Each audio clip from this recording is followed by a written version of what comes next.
Merci Frédéric. Et c'est vrai que c'est sympa de passer cette heure ensemble, hein, parce que je trouve que, en tout cas, Frédéric et Simplon, vous avez vraiment été pour nous un partenaire important. Et c'est plus qu'un partenaire, hein, c'est aussi un coach, un aiguillon, en tout cas qui nous invite à aller plus loin et à transformer notre IT dans l'ensemble de ces dimensions. Et l'une des dimensions essentielles de l'IT de Personal Finance, c'est justement l'équilibre, hein, et la représentativité des collaborateurs qui font cette équipe d'IT de PF, et notamment, bien sûr, la dimension féminine, les femmes au sein de l'IT de PF. Voilà, moi je me présente très rapidement, je suis Gilles Devailly, je suis le patron de l'IT, le CIO de PF. PF, vous connaissez peut-être pas forcément, mais si on vous dit CTLM et le petit bonhomme vert, on situe tout de suite beaucoup mieux. Voilà, CTLM, c'est la marque commerciale, et PF, c'est le nom de la filiale de BNP Paribas qui donc produit, distribue les crédits à la consommation dans une trentaine de pays en France. Et l'informatique de PF, c'est à peu près 4000 personnes, dont 3000 collaborateurs internes et puis 1000 externes qui nous rejoignent et qui travaillent avec nous au quotidien. Alors le thème d'aujourd'hui, c'est l'équilibre entre les hommes et les femmes au sein de l'informatique de PF. Et aujourd'hui, moi je dirais qu'on n'est pas forcément là où on devrait être, hein, puisque vous êtes, je crois, 35% de femmes au sein des effectifs de l'informatique de PF. Donc c'est pour ça et que Simplon et Frédéric, hein, tu nous donnes aujourd'hui l'occasion de nous dire qu'on n'est pas là où on devrait être et qu'on a encore un chemin important à faire pour être à la représentativité et pour être à l'image de la société dans laquelle on est, pour être à l'image de nos clients tout simplement. Et c'est pour ça que je suis très heureux d'échanger avec vous tous. Et pour faire ça, on a choisi de dialoguer avec 6 collaboratrices, 6 femmes qui, chez PF, voilà, au quotidien, font tourner l'informatique de CTLM. Alors, il y a Amina, il y a Marion, il y a Veda, il y a Carole, Anaïs, Emmanuel. Toutes, vous êtes des femmes formidables, des femmes qui avaient choisi de travailler dans l'IT, l'un des plus beaux métiers du monde. Et je suis très heureux d'échanger avec vous. Et la première question que j'ai envie de vous poser, tout simplement, c'est pourquoi vous êtes tombée dans l'IT toute petite ou pas forcément toute petite, mais en tout cas, qu'est-ce qui fait qu'aujourd'hui, vous travaillez à temps plein, avec bonheur, dans l'informatique de PF? Amina, tu veux démarrer? Très bien. Bonjour à tous. Donc, Amina Bamansor, je suis chargée de formation RH au sein de l'ITPF depuis maintenant 3 ans. Donc, j'ai atterri un peu à l'IT par hasard. C'est vraiment une opportunité qui s'est offerte à moi, sachant qu'à la base, j'étais analyste IMO. Donc, j'octroyais des crédits immobiliers. Et ensuite, j'ai enchaîné donc, en tant que chargée de pilotage budgétaire au sein de la RH. Et on m'a proposé d'intégrer l'IT. J'avoue, j'ai été surprise de cette proposition, car j'avais beaucoup d'a priori sur le domaine de l'IT. C'est un monde de geeks, c'est un monde masculin. Est-ce que je vais trouver ma place au sein de l'IT? Eh bien, si c'était à refaire, je le referais sans aucune hésitation. Il y a des hommes et des femmes au sein de l'IT, différents métiers, un monde de passionnés qui sont dans le partage et un monde bienveillant. Donc, sans regret. Merci, c'est sympa. Qui est-ce qui prend la suite? Donc, c'est moi, Emmanuel. Donc, Emmanuel Contardo. Donc, moi, je suis développeuse web. Et tout comme Amina, je ne suis pas tombée toute petite dans l'IT, en fait. J'ai fait des études de sciences éco et gestion. Et j'étais tellement pas prédestinée à être dans l'informatique que lors d'un de mes examens, lors de mon DUG, j'ai eu un 0/20 en informatique. Et là, je me suis dit, jamais je ferai de développement, ça ne me sert à rien, je vais être contrôleur de gestion. Et puis, faut jamais dire jamais. Et après l'obtention de mon DESS en 2000, je suis rentrée dans une société de services sur Paris, parce que j'ai fait mes études dans la région Rhône-Alpes. Et j'ai commencé à travailler dans l'IT à ce moment-là en tant qu'assistance à maîtrise d'ouvrage, où j'aidais les clients à réfléchir sur leurs nouvelles applications. Et c'est comme ça que je suis rentrée au sein de l'IT. Voilà. Sympa, merci Emmanuel. Bonjour tout le monde, c'est Veda Pané-Selvan. Contrairement à mes collègues, j'ai toujours été passionnée par l'informatique, surtout par les algorithmes, la programmation et les calculs mathématiques, tout ça depuis que j'étais petite. Je suis originaire d'Inde et j'ai fait ma licence et ma maîtrise informatique en anglais à Pondichéry, une petite ville, un ancien comptoir française. En 97, mon premier voyage en France a été une réelle opportunité pour moi de réaliser mon rêve en validant mon DSS informatique à l'Université Paris-Est. Cette année a été cruciale car j'ai fait face à un triple challenge, l'obtention du diplôme de mes études, l'apprentissage de la langue française et à l'adaptation à une nouvelle culture, surtout. Mon rêve de devenir un professionnel d'IT se concrétisait au même moment que le passage à l'Hérault. Donc, je rentrais dans une société de services.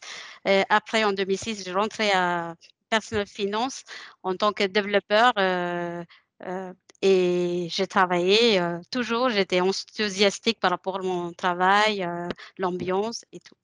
C'est sympa, Veda. Et tu nous en parleras, hein. Aujourd'hui, tu travailles au Data Lab d'EPF, hein, Tout à fait, ouais. vraiment sur la data science. Qu'est-ce qui prend la suite? Vas-y, Anaïs. Alors, toi aussi, tu travailles au Data Lab. Alors, moi aussi, je travaille au Data Lab. Et on pourrait se dire que je suis née au Data Lab, que j'avais aussi de l'appétence pour aller à l'IT, mais alors pas du tout. Et en plus, c'est ce que je vois avec ce que disaient Amina ou Emmanuel, on a vraiment une idée, des a priori plutôt sur l'IT, c'est plutôt des garçons, ce sont des hackers, c'est plutôt des gens qui vont coder tout seuls dans leur chambre, mais pas du tout. Donc moi, j'avais fait un cursus de pharmacie, donc j'étais vraiment dans la santé au début. Et au fur et à mesure, donc j'ai pas eu mon concours parce que c'est un concours en France, et j'ai fait toujours dans un processus dans le domaine de la santé. Et à la fin de mon cursus santé, donc je suis arrivée en M2, en statistique et recherche biomédicale. Donc c'est beaucoup, beaucoup de maths. Et ce jour-là, il y a mon professeur, donc le premier jour de la rentrée, qui dit les data scientists, c'est le métier de demain. Je suis quand même inscrite en M2 pour faire un cursus. Le jour où il m'a dit ça, je me suis renseignée sur data scientist pour faire une autre formation parce que je me suis dit, il a sûrement raison. La data science, c'est le métier de demain. Et ce qui est bien en data science, c'est ce que je ne savais pas, mais ce qui m'a aussi intéressée, c'est qu'on code. Donc avant, je me suis dit, je ne veux absolument pas coder, c'est pas pour moi. Mais en fait, quand on ramène des maths dedans, dans le codage, ça m'a vraiment attirée. Et c'est comme ça que je suis arrivée dans l'IT. C'est vraiment pas par passion, pas je me suis dit dès que je suis toute petite, je vais travailler dans l'IT. C'est vraiment au fur et à mesure que j'ai appris à aimer l'IT, à me dire je veux travailler dedans. Et donc là maintenant, actuellement, je ne suis pas data scientist, je suis data business analyst. Donc c'est un autre métier qui est au sein du Data Lab, donc je suis avec Veda, mais qui fait suite à ce que j'ai fait en tant que data scientist, en tant que codeuse, on va dire. Et aussi, c'est un profil où on peut se dire que l'IT, c'est pas que des gens qui codent. L'IT, on a besoin des gens en support, on a déjà besoin de gens aussi qui codent, mais on a aussi besoin de gens qui pourront aider pendant la construction d'un projet.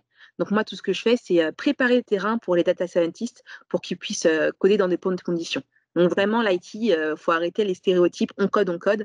On a vraiment aussi une perspective de gestion de projet, par exemple, et c'est ouvert à tout le monde. C'est sympa ce que tu dis.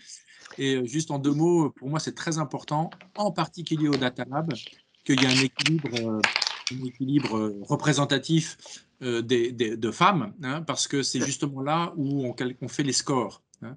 Et Ouais. si on ne veut pas introduire des biais dans les scores mathématiques, quels qu'ils soient, hein, les scores ou les algorithmes, en tout cas d'intelligence artificielle, c'est très important que vous soyez toutes bien représentées, en particulier au Data Lab. Exactement. Merci Anaïs. Alors, je ne sais pas qui prend la suite derrière. J'ai retrouvé mon son. Ah, Carole, enfin. Super. Donc, Carole Simli, développeuse web donc à Nantes. Alors moi, tout comme Emmanuel, j'avais des gros a priori sur l'informatique. C'est-à-dire que j'avais l'option informatique obligatoire au lycée. Donc, c'était des geeks à l'époque, pas d'ordinateur à la maison. Donc, je me disais, non, mais je ne ferai jamais d'informatique dans ma vie. Donc, je suis allée voir mon prof en disant, non, mais je ne présenterai pas l'option informatique au bac, je ne serai jamais informaticienne. Je présente l'option musique au bac, donc ça ne sert à rien que je continue le cours d'informatique. Donc, il a accepté. Et voilà, donc j'ai fait des études après dans la chimie. J'ai fait de la chimie des arômes et des parfums, donc pour être née, donc créer des parfums, voilà, complètement un autre univers. Pour finalement arriver au passage. Exactement. Je suis arrivée après sur le marché du travail au moment où c'était donc 98, où il y avait le passage à l'an 2000, à l'euro, où donc on recherchait plein d'informaticiens de peur du bug de l'an 2000. Et donc, ils recherchaient Bac+4, Bac+5 en scientifique. Je me suis dit, bon, bah, pourquoi pas, je peux essayer. Et puis voilà, et c'est comme ça que je suis rentrée dans l'informatique. Merci Carole, c'est sympa. Je trouve que c'est sympa, toutes les 6, là maintenant on vous connaît, ou en tout cas on vous visualise un petit peu mieux. On se rend compte que c'est des profils et des histoires bien particulières. Ah non, on n'a pas parlé de Marion, on t'a pas présenté. Oui, c'est vrai. Problème Marion. on va dire, de Teams, donc ça y est, c'est résolu. Donc, je m'appelle Agola Marion, je suis Squad Team Leader au sein de Personal Finance. Donc, pour moi, comme Veda, ma passion pour l'informatique est arrivée quand j'avais 19 ans. En fait, en attendant d'entrer à l'école de pharmacie au Kenya, j'étais embauchée en tant que conseillère clientèle auprès d'une société française qui venait d'arriver au Kenya pour déployer le réseau GSM. Donc, cette société est arrivée parce que l'État kenyan avait ouvert à la concurrence le marché du télécom. Donc, j'étais embauchée là-bas et moi, je trouvais très intéressant. J'étais intriguée. Je voulais comprendre, démystifier comment le petit téléphone portable pouvait fonctionner. Donc, en fait, cette société a vraiment fait un très, très gros virage dans l'entreprise télécom au Kenya parce que ça n'a pas mis aux gens normaux comme moi de pouvoir s'équiper des équipements téléphoniques. Au bout de 3 mois, je me suis inscrite à l'université pour faire les cours d'informatique parce que j'étais tellement intriguée. Donc, j'ai fait l'informatique pendant 3 ans. Donc, après, j'ai obtenu ma licence tout en travaillant, bien sûr, dans cette société. Et au bout de 3 ans, quand j'ai obtenu ma diplôme, j'ai décidé de venir en France pour apprendre le français. Bon, cette partie-là, c'est toujours en cours, hein. Le français, c'est un petit peu, on va dire, complexe. C'est riche, c'est complexe. Le masculin, féminin, je pense que ça, c'est quelque chose que j'apprends tout le temps. Et mes enfants m'apprennent maintenant. Donc, c'est bien, c'est bien. Donc, en fait, à la fin de mon séjour en fait, en France, j'ai devais rentrer reprendre mon travail.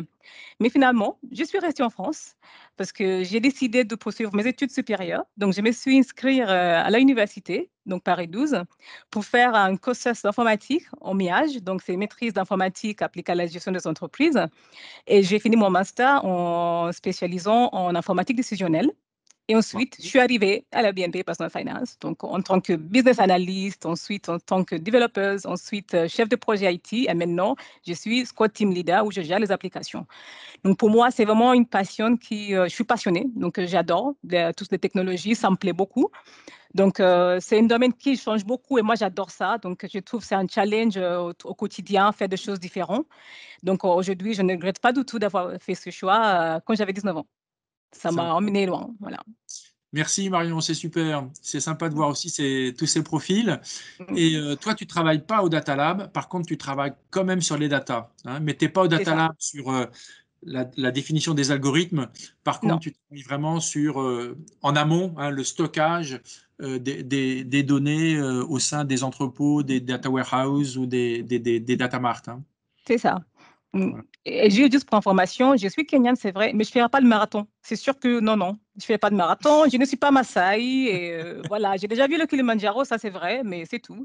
Hein. Okay.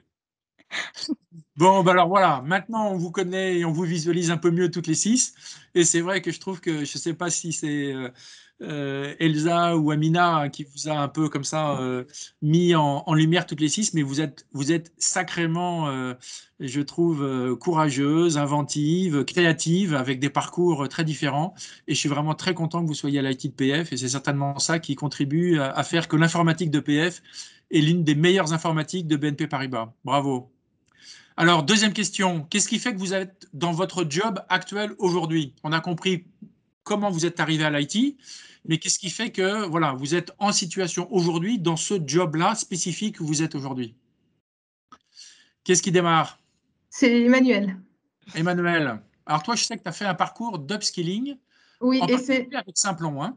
Avec Simplon, c'est ça, tout à fait. J'étais sur la première promo et c'est grâce à toi, en fait, Gilles, que j'ai eu ce déclic de… C'est pas grâce à moi, c'est grâce à toi d'abord. Si, tu vas voir, c'était lors du séminaire Digital Campus IT, fin 2017 en fait. Donc durant ces 3 jours et de par ton intervention, vous nous avez présenté les différents métiers de l'IT, le devenir des métiers techniques et ce dont l'IT avait besoin comme profil. Et du coup, je me suis dit, pourquoi pas moi? Moi, j'étais en poste, j'étais à la conformité IT, donc rien à voir avec le développement. C'est drôle. Ouais. Et du coup, je me suis dit, tiens, je pourrais faire quelque chose. Mais alors, comment y arriver, ça, je ne savais pas trop. Et donc, l'idée a fait son chemin. Et puis, il y a eu un timing parfait parce que 2 mois après, l'IT de PF nous a présenté le programme Upskilling Web Développeur, ce programme de reconversion. Donc, c'était un programme en alternance avec Simplon. J'ai intégré une nouvelle équipe, une équipe de développeurs. Et pendant 9 mois, on a appris à être développeur, un nouveau métier, donc nouveau langage et plein de nouveaux outils, donc pas simple tous les jours. Mais du coup, voilà, c'est comme ça que j'ai commencé, c'est par le séminaire de l'inculturation informatique. Et du coup, ça n'a pas été simple parce que cette décision ne se prend pas toute seule au niveau personnel. Tu as fait un sacré investissement personnel et donc familial aussi, parce que la formation d'upskilling en alternance avec Simplon, c'est un sacré investissement. Hein. C'est plus que 8 heures par jour, en tout cas. Ah oui, parce que j'étais à 80%, j'ai basculé à 100%. J'ai dû retrouver une nounou pour ma fille qui avait 3 ans et demi à l'époque. Tout ça en 15 jours. Mais l'IT de PF était bien présente et m'a bien aidée voilà, pour ce côté personnel de mise en place d'un système de garde. Super. Qu'est-ce qui prend la suite? Donc, c'est moi. Donc, moi, tout comme Emmanuel, en fait, j'ai aussi assisté à la séminaire d'acculturation digitale qui est organisée. Et en fait, initialement, je ne pensais pas que ça allait m'apporter beaucoup de choses. Après tout, j'étais déjà dans l'informatique. Mais c'est vrai qu'après le séminaire, j'ai eu une vraie prise de conscience sur 3 points. Donc, la première, c'était effectivement que mon métier que je faisais, ça allait changer et j'avais pas le choix, donc ça allait changer. J'ai aussi compris que notre entreprise, c'est droit de se transformer, c'est droit de changer, parce que tout simplement, on était face à des nouveaux concurrents qui étaient beaucoup plus agressifs, ce qu'on appelle les néobanques. Et là, j'ai compris qu'effectivement, pour pouvoir exercer un métier, évoluer professionnellement, je devais effectivement réfléchir un peu plus à mon avenir professionnel. Donc pour moi, ça ne s'est pas fait de suite. J'ai attendu un peu parce que je revenais de congé maternité et j'ai eu des jumeaux. Donc j'ai des jumeaux, Emma et Joshua. Et je me suis dit, j'avais pas le temps pour consacrer à une formation longue et en même temps être maman à ces moments-là. Donc j'ai attendu. Dès qu'ils ont entré en CP, là j'ai décidé de penser à moi, de penser à comment je pouvais accélérer mon avenir professionnel. Et là, je me suis effectivement inscrite avec l'aide d'entreprise à l'ESSEC pour faire un Executive Master en Business Digital Transformation. Donc, effectivement, comme Emmanuel l'a dit, c'est un investissement sur lequel on engage quand même la famille. On a du temps qu'il faut effectivement consacrer à ça. Il y a du temps où on ne peut pas se faire avec notre famille, mais c'est un choix. Moi, personnellement, c'est un choix que je ne regrette pas. Je suis très contente de l'avoir fait. Je continue toujours dans mon master. Et aujourd'hui, ce qui me fait drôle, c'est ma fille de 7 ans, Emma, qui me dit, maman, j'aimerais bien faire comme toi. Donc, moi, ça me fait chaud au cœur. Et je dis, Gilles, il y a déjà la relève qui se prépare. Stagiaire, c'est un peu tôt encore. Hein. On va attendre. Oui, on va attendre 15 ans, mais bon, il y a déjà la place. C'est sympa. Qu'est-ce qui prend la suite? Alors, c'est moi. Donc, moi, j'ai passé 20 ans côté mainframe.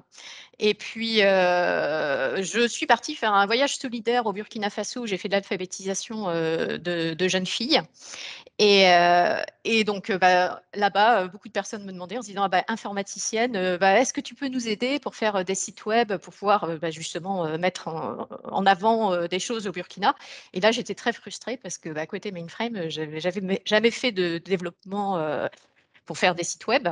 Et donc, voilà, j'avais cette grande frustration quand je suis rentrée en France. C'est vrai qu'on peut dire, je te coupe une minute là, donc tu étais à Nantes sur notre applicatif Cœur de métier Cyclide. Exactement. Donc, tu es en COBOL DB2 en gros. Hein. Exactement. Effectivement, faire des sites web en COBOL DB2, c'est pas plus... Voilà. Et puis, donc, c'était pas évident d'expliquer, dire non, je suis informaticienne, mais j'ai pas du tout de formation pour pouvoir vous aider. Donc voilà, donc quand je suis rentrée en France, j'ai commencé à faire des formations sur Internet. Il y a pas mal de formations pour faire du code et apprendre déjà à faire quelques petits sites, etc. Et puis, la deuxième session upskilling, donc la même qu'Emmanuel est arrivée. Et donc là, je me suis dit, super, c'est vraiment dans la continuité de ce que je suis en train d'apprendre. Et donc voilà, donc j'ai postulé. Donc comme Emmanuel, c'était pas forcément très simple parce que alors déjà, donc moi j'étais à Nantes. Donc c'était une alternance 15 jours Paris, 15 jours Nantes. Maman de 3 enfants. qui était en garde alternée. Donc, c'était un investissement vraiment familial puisqu'il a fallu déjà que toute la famille accepte. Et puis aussi le papa de mes enfants, du coup. Et donc, voilà, donc on s'est tous mis d'accord. Et donc, c'était vraiment un investissement de tout le monde. Et voilà, et une des plus belles récompenses, c'est quand j'ai eu ma certification et que mon fils aîné est venu me dire qu'il était fier de moi. Voilà, je me suis rendu compte que c'était vraiment un investissement que tout le monde avait pris et que tout le monde était en attente du résultat. Voilà. Super, bravo Carole. Je vais prendre le relais. Donc, au début de ma carrière, je pensais avoir trouvé l'équilibre entre la vie professionnelle et personnelle, mais j'ai mis du temps un peu pour réaliser que c'était une situation stagnante. J'ai fait 10 ans côté service métier France, chez Personnel Finance. Arrivé à 40 ans, donc c'est à 40 ans est venu le moment de réflexion sur mon devenir professionnel. J'ai dit qu'est-ce que je devais changer, d'améliorer pour être à niveau de marché. Du coup, je me suis inscrite à la mobilité d'abord pour voir qu'est-ce que je peux faire après, à part le développement de logiciels tout. Donc, pour exploiter ma connaissance anglais, j'étais plus forte en anglais comme c'est ma première langue. Du coup, je suis partie vers l'équipe internationale. J'ai fait 8 mois en tant qu'analyste processus chez Credit Click. Et ben, à ce moment-là, le programme d'upskilling est arrivé, vraiment le bon moment, et j'ai pu me former et acquérir de nouvelles compétences et donner un nouvel élan à ma carrière en tant que data engineer. Donc, c'était une expérience.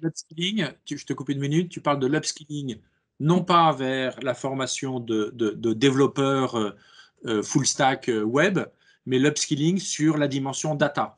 Tout à fait, ouais.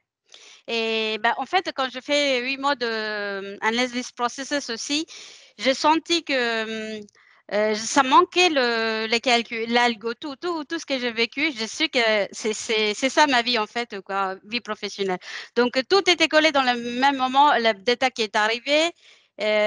Donc, j'ai opté pour ça, j'ai été sélectionnée et tout est parti. Surtout la famille, une fille qui rentrait au lycée, un petit garçon qui rentrait au collège et moi je rentrais en études full-time. J'étais en terre d'accueil chez Data Lab. Ça, j'ai eu une chance aussi avec une équipe nouvelle génération, tout. Donc, tout est parti comme des rêves et j'ai reformé et je suis émergée comme un data engineer aujourd'hui chez Data Lab. Super, très bien. Merci Veda. On passe à la question suivante ou quelqu'un d'autre veut évoquer ce passage-là, ce moment où on prend un nouveau job? Bah moi, je veux bien. Je vais participer un petit peu. Donc moi, ce qui a été fait, j'ai participé à un programme, je ne sais pas si vous le connaissez, c'est le Digital Pass qui est organisé par BNP, donc le groupe. Et en gros, on a une vingtaine de nouveaux diplômés et on fait des rotations, 3 rotations dans différentes entités. Donc j'ai commencé chez Cardiff. Et c'est à ce moment-là, donc je vous ai déjà raconté que j'ai changé d'orientation en M2, comme mon prof m'a dit, Data Scientist, c'est métier de demain. Ma première rotation chez BNP à Cardiff, j'ai vu le profil d'Analytics Manager et je me suis dit, c'est le métier que je vais faire. Donc, je change environ tous les 2 ans de métier, c'est un peu moi. Mais en gros, l'Analytics Manager, ce que j'avais aimé, c'est qu'on a fait un projet. Donc, j'étais Data Scientist à l'époque et l'Analytics Manager connaissait vraiment, ça c'est chez Cardiff, hein. Donc, ici, on l'a décliné en DBA. Mais il connaissait vraiment le projet. Il avait préparé en amont, donc comme je vous l'ai dit, un peu le terrain, donc savoir est-ce qu'on a les données qui sont accessibles, est-ce qu'on a une vraie problématique de métier, est-ce qu'on peut ressortir des chiffres, est-ce qu'on peut vraiment aider le métier derrière. Et il accompagnait aussi les data scientists pendant le projet, et je me suis dit, c'est ça que je veux faire. J'ai rencontré un bon analytics manager qui est encore chez Cardiff actuellement, et je me suis dit, hop, c'est le métier que je veux faire, ça a l'air super bien, et voilà. Donc, je fonctionne vraiment en rencontre et en expérience, et pas forcément en fiche métier au NICEP quand on était étudiant. Mais voilà, c'était là le déclic en fonction des métiers, et qui, je sais pas, peut-être que dans 2 ans, je vais voir un nouveau métier. Par exemple, Carole, ton métier va m'intéresser grandement. Je me dis, c'est ce que je veux faire, vas-y, j'y vais. Voilà. Merci Anaïs. Prépare-toi parce que je vais te poser une question tout à l'heure sur la pâtisserie. Hein. Oula. Je suis prête. D'accord. Alors, peut-être troisième question, un petit peu, voilà, dans ces changements hein, qu'on a vus, à la fois pour rentrer dans l'IT ou au sein de l'IT, au bout d'une première tranche de vie professionnelle, aborder un deuxième métier. Voilà, comment est-ce que BNP Paribas, comment est-ce que la direction informatique de BNP Paribas, comment est-ce que la DRH de BNP Paribas peut nous aider ou pas nous aider, vous a aidé ou vous a pas aidé dans ces changements. J'aimerais peut-être, Amina, que tu commences peut-être à nous parler là, sur ce point-là. Donc, en 2018, dans le cadre de notre plan stratégique, on s'est posé la question de comment accompagner nos collaborateurs vers des postes d'avenir. Et du coup, Gilles, tu nous as lancé un challenge en disant il faut accompagner les collaborateurs vers les métiers de demain. Donc, on a lancé les programmes de upskilling, qui sont des programmes de reconversion professionnelle à destination de nos collaborateurs internes. Donc, ce sont des programmes en alternance, donc qui s'appuient sur nos experts internes. Donc, chaque collaborateur a un mentor qui est là pour l'accompagner vraiment au quotidien, vraiment. Et on a de l'autre côté un partenaire, donc par exemple Simplon ou d'autres, qui nous accompagnent sur la partie théorique. Et tous les programmes, ce n'est pas des programmes qu'on prend sur étagère, ce sont des programmes qui sont co-construits, donc avec l'accompagnement de notre partenaire et également avec nos experts internes. Donc, tous les contenus sont challengés pour être vraiment en lien avec notre activité. Et on a pu donc lancer plusieurs programmes de reconversion, des programmes donc, de data ingénieurs, on en a certaines autour de la table, de développeurs web ou IT risque et cybersécurité. L'engagement de PF, de l'IT PF en collaboration avec l'ARH, c'est à l'issue de chacun des parcours, c'est que les collaborateurs puissent avoir un poste en lien avec les nouvelles compétences qu'ils ont pu obtenir pendant ces parcours qui sont vraiment des parcours très engageants et des parcours très longs. Et en parallèle de ça, parce que le upskilling, c'est vrai que ça ne répond pas forcément à tous les besoins de tous les collaborateurs, on a décidé de lancer des programmes de professionnalisation, voilà, data ou digital, dont Marion a pu bénéficier, par exemple, avec l'ESSEC. Donc, c'est quelque chose qu'on continue, qui est très apprécié par nos collaborateurs. Et on met en place tout un accompagnement pour permettre, par exemple, aux mamans, dont Emmanuel, de pouvoir également candidater. Voilà, mais ça, bien sûr, ce n'est pas une question de mixité. Hein. C'est pertinent et adapté aussi bien aux hommes qu'aux femmes. Peut-être, Carole, là, tu nous parles, c'était quoi la spécificité de ton parcours avec Simplon? Simplon t'a aidé à prendre ton job d'aujourd'hui? Alors déjà, ce qui est bien à côté Simplon, c'est que justement, déjà, ils mettent très à l'aise les femmes. C'est-à-dire que voilà, on n'était pas énormément dans la formation, mais voilà, ils nous mettent bien en confiance. Et puis, ils nous ont vraiment, ils se mettent à la portée de personnes qui n'ont jamais fait de code. Donc, on est vraiment très très bien accompagnés tout le long de la formation. Et après aussi sur site, donc au niveau de l'entreprise, les personnes aussi nous accompagnent bien. Donc vraiment, il n'y a aucune difficulté à rentrer dans l'apprentissage. On peut ne jamais avoir fait de code pour faire cette formation. Qui veut poursuivre? Je peux rebondir sur ce que disait Carole, parce que j'ai fait également le même programme qu'elle avec Simplon. Et effectivement, moi, n'ayant jamais fait de développement auparavant, jamais écrit une ligne de code, les profs chez Simplon étaient vraiment très, très bien. Et également aussi les collègues avec qui on a fait cette promo, parce qu'il y a eu énormément de bienveillance. Et il y avait toujours quelqu'un pour aider l'autre, que ce soit les profs chez Simplon ou les collègues de la promo. Et juste pour la petite histoire, nous, il y avait une bonne ambiance, on s'entendait très bien. C'était la phrase clé de la promo, c'était la bonne ambiance. Donc, du coup, c'est resté pendant les 9 mois. Voilà, ça représentait bien l'image de la promo. Sympa. Marion, tu veux prendre la suite?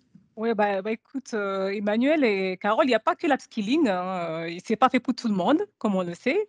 Moi, personnellement, j'étais déjà expert dans mon domaine d'informatique décisionnelle, donc effectivement, mes besoins de formation étaient différents. J'avais besoin d'évoluer beaucoup plus en transverse et verticalement des postes beaucoup plus en stratégie ou en management.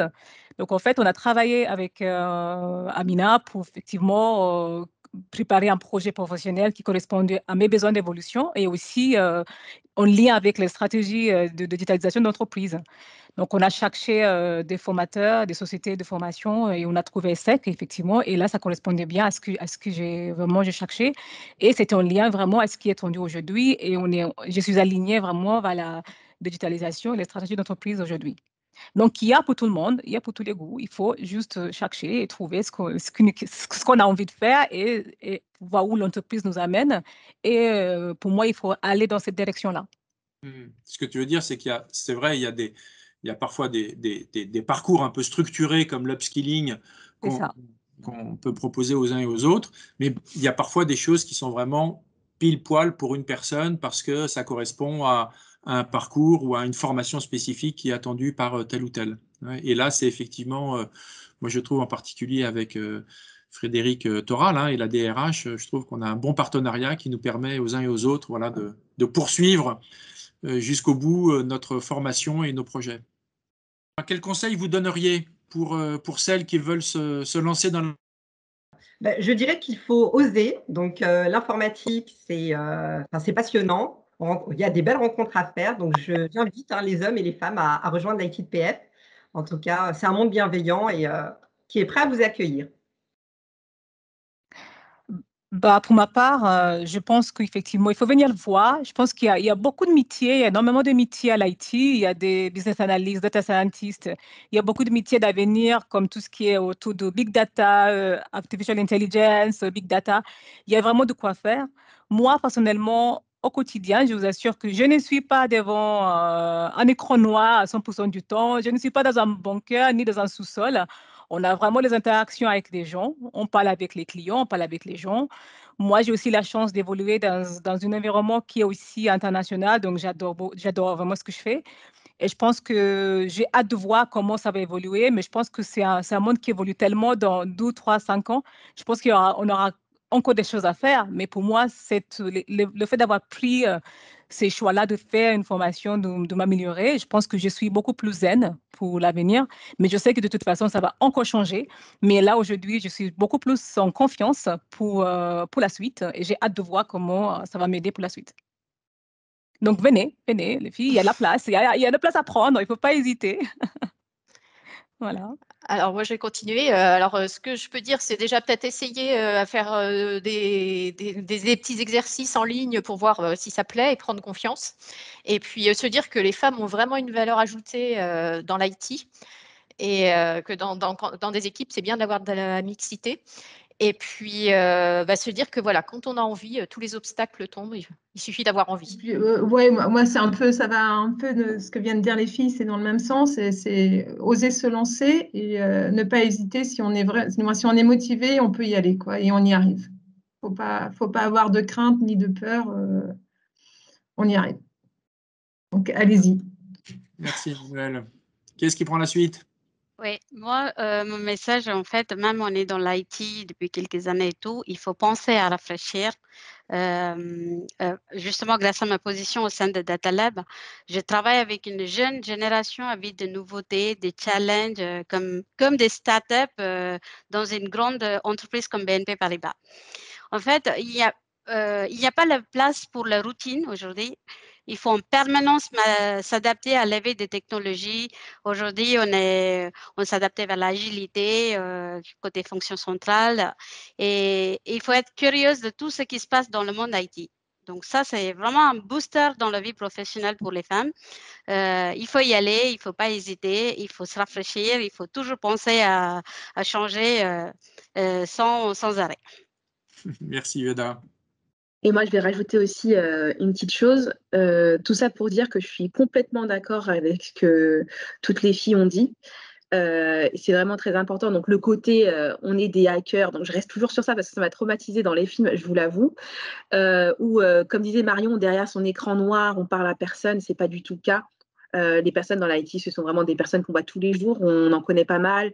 Et surtout, je trouve que le point positif aussi dans l'IT, le challenge que j'ai eu, c'est qu'il n'y a pas la même réflexion que dans certains métiers. On n'est pas au marketing, on n'est pas, je sais pas, en vente. C'est vraiment une réflexion qui qui nourrit ma vie de tous les jours. Donc, c'est vraiment, je réfléchis en mode, oui, mais en fait, si c'est plus une réflexion logistique, enfin, logique, calculatoire ou autre, et c'est un plus. Donc, un jour, on sera à l'IT, on sera peut-être pas tous les jours à l'IT, toute notre vie, mais c'est vraiment quelque chose qui nous apporte dans la vie de tous les jours. Et je trouve que c'est de la culture et de la richesse qui est super bien, bonne à prendre, quoi. Donc, voilà. Et est-ce que tu nous parles de ton expérience comme meilleure pâtissière du monde? Mais ça m'a aidé. Je me suis organisée, donc il faut que je fasse ça, ça, ça. C'était Alors, carré. tu dis en 2 mots, qu'est-ce que tu as fait? Donc, en gros, j'ai participé au meilleur pâtissier, donc qui passait sur M6.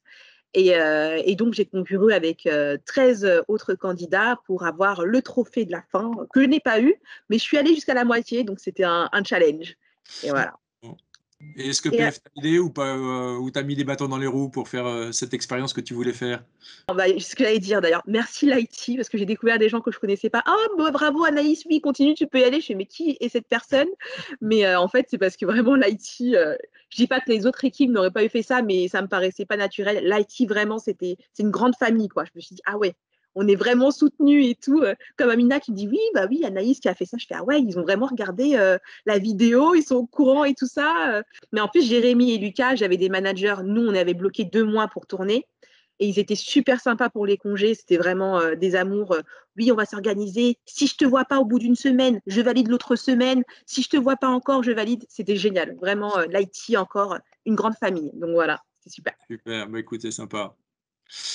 Et bah, je sais pas, je vois que l'heure avance, là, on n'est pas forcément loin de la fin. Moi, c'est ça qui me frappe, hein, en tout cas, hein, c'est dans les histoires que vous racontez les unes et les autres, c'est que je trouve que bien sûr, on a notre engagement professionnel. Bien sûr, c'est quand même ça qui nous nourrit. Mais on a aussi la place et on a aussi le temps et on a aussi même le devoir de s'investir ailleurs, hein. La vie professionnelle, c'est pas 100% de ma vie tout court. Hein, et je parle, c'est pour ça que je trouve, moi, ça me fait plaisir que tu parles de ton expérience et voilà, ta participation à l'émission du meilleur pâtissier sur M6. Mais on a tous, voilà, des sujets un peu comme ça, hein, et en particulier vous, bien sûr, nos familles, nos enfants, mais pas que, on a aussi le droit, le devoir de s'investir ailleurs, et c'est bien tout ça qui fait qu'on a une vie professionnelle riche et pertinente. Et je trouve que ça contribue, hein, à rendre notre vie professionnelle et la manière dont on s'implique dans notre vie voilà, pertinente et constructive. Si on n'était que des geeks, ce serait très asséchant pour nous tous. Si on n'était que des geeks, je ne suis pas sûr qu'on ferait de la meilleure informatique de Personal Finance. Et donc, c'est bien avec tout ça que moi, je suis très heureux d'être votre patron et très heureux de vous accueillir et très heureux avec Amina de chercher justement à nous faire tous aller une étape plus loin. Et à ce titre, voilà, moi j'ai appris dernièrement, Marion, par exemple, que tu avais le projet de partir, de t'expatrier, hein, d'aller peut-être dans un autre pays pour faire autre chose, continuer l'informatique de PF dans d'autres pays. Et moi, je trouve que c'est également ça qu'en tant que patron de l'informatique de PF, je suis très heureux de pouvoir nous proposer à nous tous. On a la chance d'être une entreprise qui est présente dans 30 pays. Aujourd'hui, là, vous êtes toutes, non pas françaises, mais toutes en France, travaillant sur l'informatique de PF en France, mais vous êtes toutes candidates pour aller travailler en Afrique du Sud, dans les pays nordiques, en Belgique, en Espagne, en Allemagne. Et c'est ça aussi que moi, je pense pouvoir être de mon devoir de vous apporter. Pas uniquement une formation dans la durée, mais également une carrière dans la diversité de ce que nous représentons et dans la diversité des pays dans lesquels PF opère. Voilà, alors je ne sais pas, moi pour conclure, moi je dirais tout simplement que oui, on est 4000 à l'informatique de PF. Oui, vous n'êtes que 35%, je crois, c'est ça, hein, Amina? 35% de femmes dans l'informatique de PF. Donc forcément, voilà, c'est un socle, c'est un gros tiers. Mais bien sûr, moi j'aimerais que, et on s'est donné d'ailleurs, hein, comme objectif dans le cadre du plan stratégique de PF qui nous amène en 2025, on s'est donné l'objectif d'être en tout cas au-dessus de 40%. Hein. Et donc je compte sur vous pour que voilà, vos amis, vos relations, vos collègues de formation, vous puissiez rejoindre ce métier formidable qui est le métier d'informaticien et qu'on soit au moins 40% en 2025. Moi, en tout cas, j'ai un objectif supplémentaire personnel, c'est que vous savez qu'on est organisé avec 12 DSI. Hein, il y a bien sûr la DSI en France, il y a la DSI des fonctions centrales, et puis il y a la DSI du Benelux, la DSI de l'Afrique du Sud, la DSI des pays nordiques, etc., en fonction des géographies dans lesquelles on est. Et aujourd'hui, donc, on a 12 DSI, mais il n'y en a qu'une qui est une femme, c'est Yolandi, hein, qui a d'ailleurs un parcours formidable, qui vient d'Afrique du Sud et qui aujourd'hui est patronne de l'équipe d'informatique du Benelux. Et ben moi, mon objectif, c'est qu'au moins l'une d'entre vous, hein, 2 ou 3, prennent aussi une responsabilité de DSI. Parce que ce qui est important, c'est que bien sûr que vous soyez intégrés dans les équipes, au moins plus de 40%, mais que vous soyez également bien représentés dans les postes de management. Hein, aujourd'hui, notre CODIR, il est quand même encore en majorité masculin. Hein, il n'y a que 2 femmes parmi nous. Et puis, il n'y a qu'une DSI, Yolandi. Et j'espère que voilà, soit Yamina, soit Carole, soit Emmanuel, soit Marion ou Veda ou Anaïs, vous preniez également l'une des responsabilités de management importantes au sein de l'informatique d'EPF. En tout cas, j'en ai besoin. C'est tout ce que je vous souhaite. J'espère que vous y répondrez. Je suis sûr. Vous êtes super, les 6. Merci de votre témoignage, merci de nous encourager et puis bravo, hein, bravo pour ce que vous nous avez dit, bravo pour votre histoire, votre créativité, votre engagement et puis votre intelligence au service de l'informatique d'EPF. Merci beaucoup, à bientôt. Merci beaucoup. Merci. Merci. Au revoir.